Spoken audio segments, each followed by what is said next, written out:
So Jimmy, 3-2 to Southampton in our third pre-season friendly. What did you make of the match? Good, yeah, good. Lots of minutes in legs, which is important. I still think we're a bit short fitness-wise, so getting some real good minutes in is good. And only one injury that we're going to have to monitor and see how that goes, really, which is the only downside of the day, really. Results and, performances even aren't massively important, as long as you're starting to see green shoots of the work you're doing, but most importantly that, the players will be fitter tomorrow than they were today, and that's it really. Good game against obviously a massively talented group of young men trying to stake a claim in the Premier League.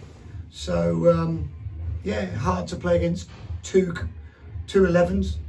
So when you come out at half time facing another group of hungry, fit young men, your first sort of 10-15 minutes of the second half was a blow for the lads. They were breathing, because you're not facing people as fatigued as you're facing a whole fresh batch, which is great, because then we got fitter. So happy overall. Yeah. The goals were good. I think quite early on we could have had a couple. Tony will be disappointed with the one he missed against the keeper. Marcus Daws could have had a hat-trick. So that was exciting. That was enjoyable. So no, happy, very happy. I was going to say, early on in the game, our high pressing seemed to create a few chances for us, and we were possibly a bit unfortunate, possibly a bit wayward in not taking the chances that we created. Yeah, totally agree. You can go and high press against these boys, because they're gonna play. They don't want to kick it. So every time you make them kick it is a win for us. Every time you make them play backwards is a win. So that was the message. Front foot, really aggressive, and if they get through you, brilliant, because now you've got to do a 70-yard recovery run and you'll be fitter. So there was no downside to us from pressing high, so happy. Good. Yeah, we noticed in the stand that 11 Saints players all went in about half an hour into the first half. They all went in at the same time, so it was a completely new team that came out, and the group in the second half looked to be slightly older, maybe a bit more assured in the way they were moving the ball about. Yeah, I'm not sure. I think that it was more us than them second half, because we're coming out and in pre-season trying to get your legs going second half is difficult, and I think we made them look a lot better than the first half team just through our fatigue, I think. Yeah. But they were good, obviously very good, very, very composed, very happy with the ball, tight areas, all the things that you knew we were going to face today. So, but we weathered that. I think we went a bit deep just to try to weather it and get our legs back and then go again, which worked. It was good. And then once we grew into the second half and got the half time out of our legs, then we went back on the front foot and we looked quite good late stages of the game. We finished quite strong, which I'm pleased with. Yeah, pleased overall with everything. Marcus Daws stood out for me. A couple of good goals and another chance with a header, as you say. He could have had a hat-trick. Yep. Anybody caught your eye in particular? I was pleased with quite a lot of it. Yeah. I'll be really honest. Pulling out individuals third game of pre-season it wouldn't be the right thing to do.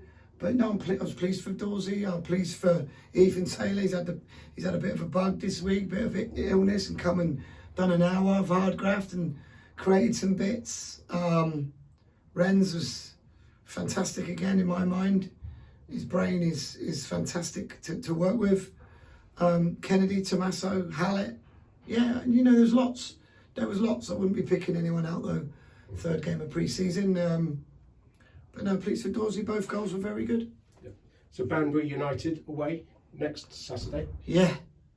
I've never had a pre-season like this with people cancelling games on people. I don't know what to say about it, but that's football. We got to adapt, and yeah, we've had a game cancelled on us, so we've slotted Banbury in, which will be a great test. Yeah. Conference North last season, strong, know the manager, very, very good we'll be putting a hell of a team together there. So no, another real test for us, possibly slightly different from today, but a real stiff test nonetheless. So pleased we're getting that one in. So in the pre-season games, obviously you're working with your own squad and testing certain things tactically and in terms of their own fitness and so on. But as the opponents can change, do you have to do anything to adapt? Do you have to sort of research the opposition team in a friendly, or do you just concentrate more on No, just about us in pre-season. And it's about us. Most games we play, you know, you do your homework and you look at the opposition, how the strengths, weaknesses, how you can hurt them, how they can hurt you, and all that sort of stuff. But you've got to execute your stuff. You've got to. The focus has got to be on you. So that's definitely more pre-season, because whatever they do and give you a real challenge, cause you problems, is great, because you learn about your players. No, pre-season we don't. We play whatever we come up against and find a way to try and win. Excellent. So we're another day closer to England, Spain in tomorrow's European Championship final. Yeah. Are you still in the same mind as you were Tuesday night, or are you getting a little bit more nervous about it, or fancy our chances? I'm not nervous about it. It's not my job on the line. Yeah. I hope they do it. Yeah. I really do. I think the manager's composure and the way he's handled himself in the face of a lot of criticism. We're not there. No one's there in the inner sanctum of the group, but us. So you can't judge. I'm hoping that the extra hour of football that we've had to play as a group doesn't come back to bite us because finals are more. There's such a lot of energy expelled in nerves and expectation and pressure, and we're brilliant at that in this country, putting incredible amounts of pressure on our football teams. So that our extra hour of football could, I hope it doesn't, but it could.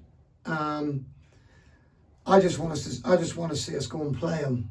Yeah. Go and have a right go at it and have no regrets, rather than be cagey and lose anyway.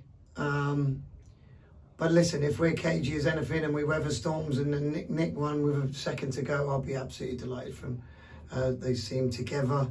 You see them celebrating. I like that. There's lots to like. Spain obviously are very, very good. With they're a better side than Holland. They're the best side we played by a country mile. So be tough. Yeah. I think it'll be tight. I think it'll be a goal, and I hope it's ours. This England team seems to struggle against sides that sit in and fill up space in their own penalty area, whereas teams that fancy their chances and come and have a go, maybe this England team's more comfortable playing that. Yeah, and it's probably one of the first teams that will do that. Yeah. I think Holland did a little bit. Yeah. So it was very even, wasn't it, in how they both defended and attacked. But obviously Spain, I don't think Spain will. I think they'll throw the kitchen sink at it, which might suit us. But I hope we do the same to them. Yeah. I hope we have a right go at them and test their. I don't think their defence has been tested as much as ours has, and they look good.